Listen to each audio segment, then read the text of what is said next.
Hello and welcome to the September update from Dean Park Station. Quite a few wee things just to kind of cover this month, nothing major, and I'm kind of just gearing up for the next 5 or 6 months of winter work with bits and pieces on the layout and development of the East End. So I'll take you through 2 or 3 little things that I've been up to, and I'll highlight a couple of things that you've asked me to highlight in this video. One of my focuses this month is to get this kind of area here kind of sorted out. This was my original plan for controlling the turnouts, and I'm still going to keep it because I still quite like the physical, you know, the movement of the levers. It's like an old-fashioned signal box. But previously all I had was a bit of card with the track plan of the station area on it, and you've got your 12 reds for the west end of the station and your 6 yellows for the east end of the station, and then here you've got your levers for setting a signal to red, and this one is for the kind of the short siding platform at the east end, and that flicks between red and green, hence it's a different colour from the rest. These are for the lights for the layout, station street lights and signal box lights, and again there's gaps there, but they'll fill up when I start getting the town scene done, etc, etc.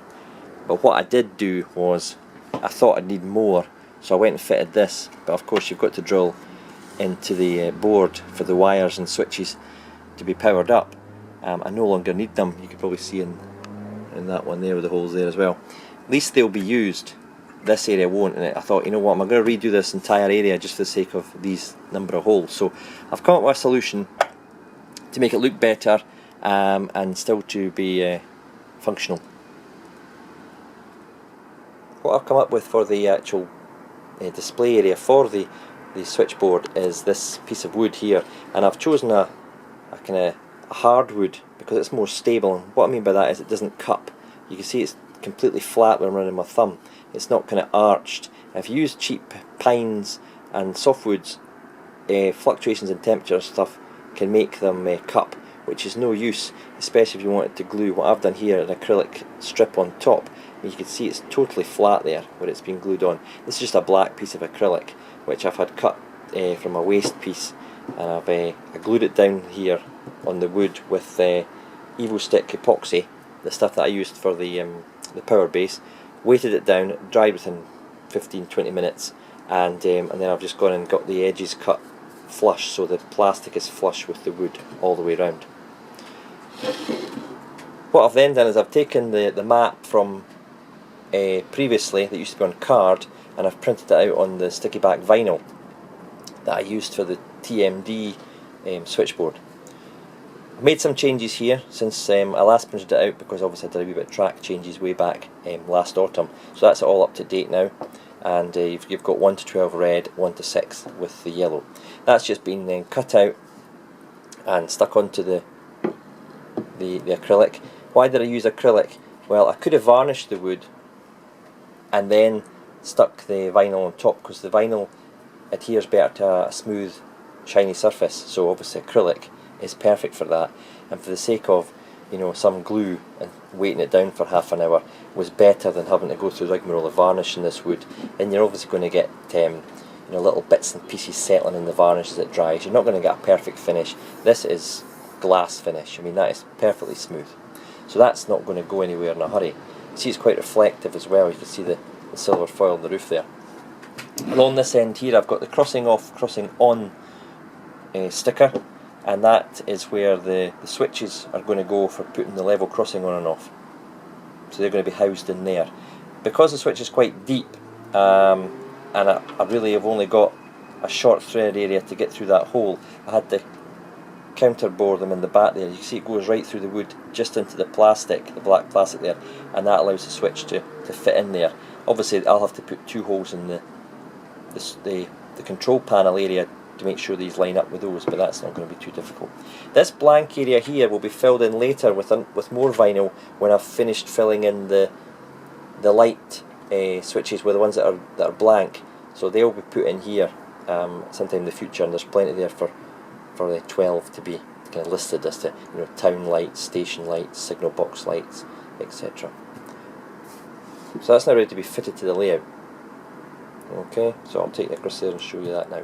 So there we have it. In a matter of minutes I've transformed this quite messy control area into a proper looking control panel, and obviously, as I said earlier, that'll be fitted with a vinyl sheet when these are completed. And if I do change the layout in the future, and I've obviously got the same number of turnouts, maybe there's a variation in track plan or something, I can just rip that off and put a new one down. And I've got the switches there for controlling the level crossing.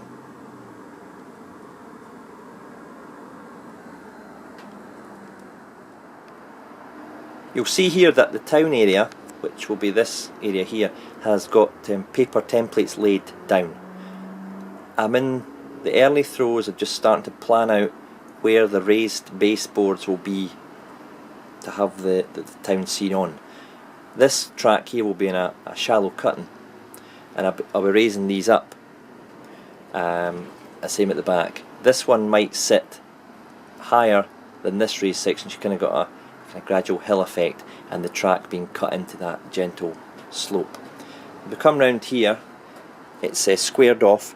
I'm going to have the kind of garden area here kind of going up to a slight slope right along here, and maybe a pathway or whatever, and it's fenced off at the end, obviously to stop people getting on the track.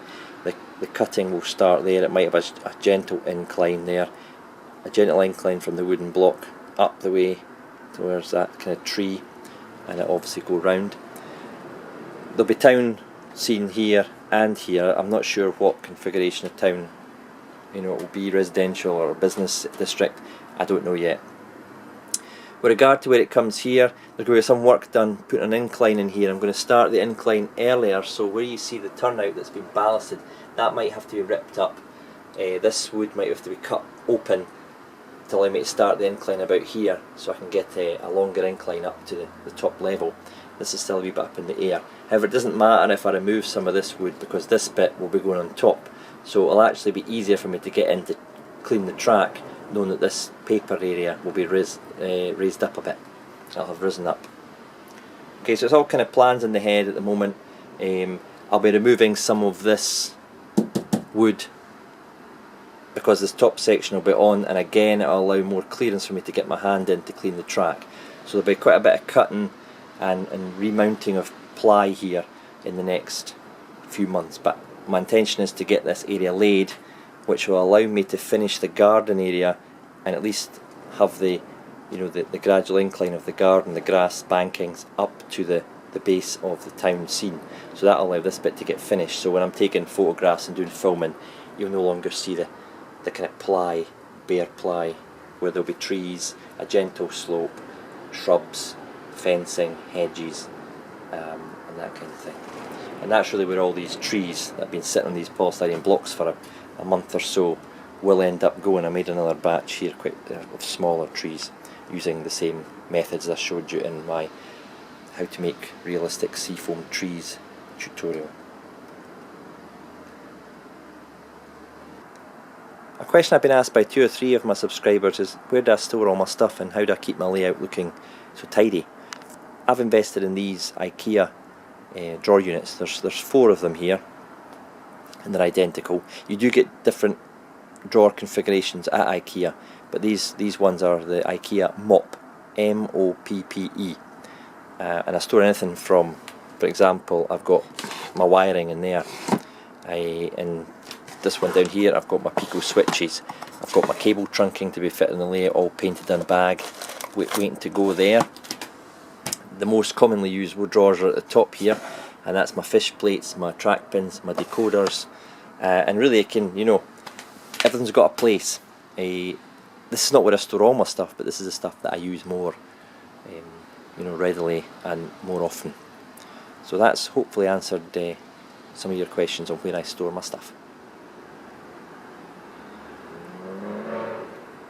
I also get a few questions on where I store my rolling stock on the layout. I know there's quite a few new members who might not have viewed the earlier videos. I think if you go back to the videos from last August, September, I was kind of developing this area and laying laying the actual fiddle yard. We've got a 2-track loop coming from the layout under the town scene at the moment, and it obviously expands into these sidings and storage areas, and as it goes round it goes out in 2 tracks, but it converges into just the one, which then runs all the way along there, the back of the layout, very tight space, and it appears from underneath the raised section there. So it allows me a loop. I can use it as a main line for an bit of off-scene action, or just as a pure storage fiddle yard. The turnouts are not motorised, but there are holes drilled and all the wiring's there in case I want to do it in the future.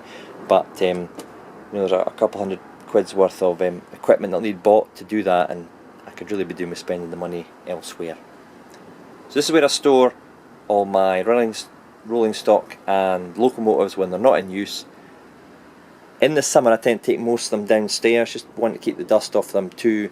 It can get quite warm up here, and I don't really want them sitting, especially the locos, drying out and whatnot, so I take them downstairs. I've left the mail train and the royal train, or part of the royal train, sitting here. But I say in the winter this is very busy, and I've got a lot of stuff that I need to have on the layout. I'll finish this update by coming to this corner of the layout, at the base of the incline.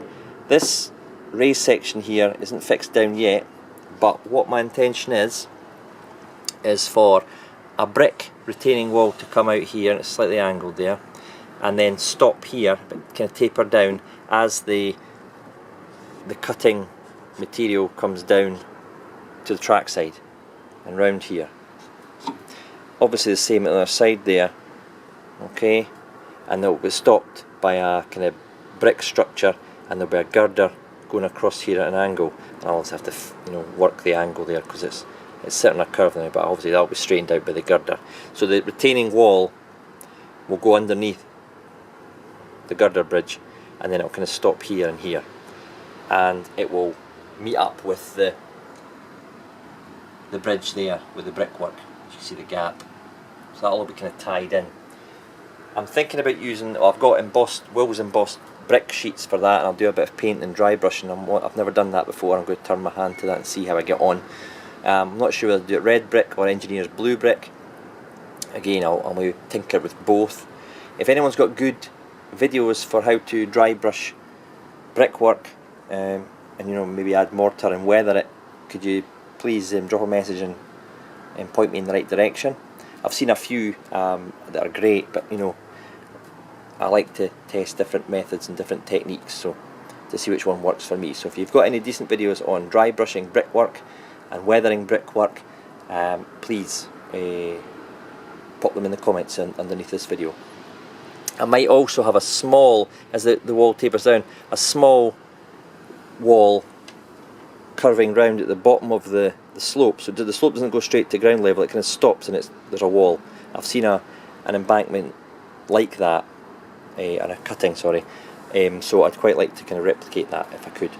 As we move around here, there will be a retaining wall going up here until it opens out, roughly where that wood is, and then it will just go into kind of countryside or something in the corner there. I'm not quite sure what's happening there yet, but here again a slight slope of earth with a brick wall, perhaps, just to keep the mud at bay, if you like, sort of a landslide, and that'll be greenery. And as it goes up, get down on track levels a bit better, as it goes up, the distance between obviously the incline and the top lessens, so the slope will become less and no need for a retaining wall. And this gap that's in here between the deltic and the raised area, that will be kind of built up in a gentle slope, so you'll not have a gap there obviously. So this will be made to look like part of that, and this might dip down then raise up again. I don't know what this area is going to be, as I said. So that's my thoughts just now on this area, and this will be the job over the next 2, 3, whatever months it takes. Obviously have to ballast all the track and weather it first, put the cable trunking in, etc, etc.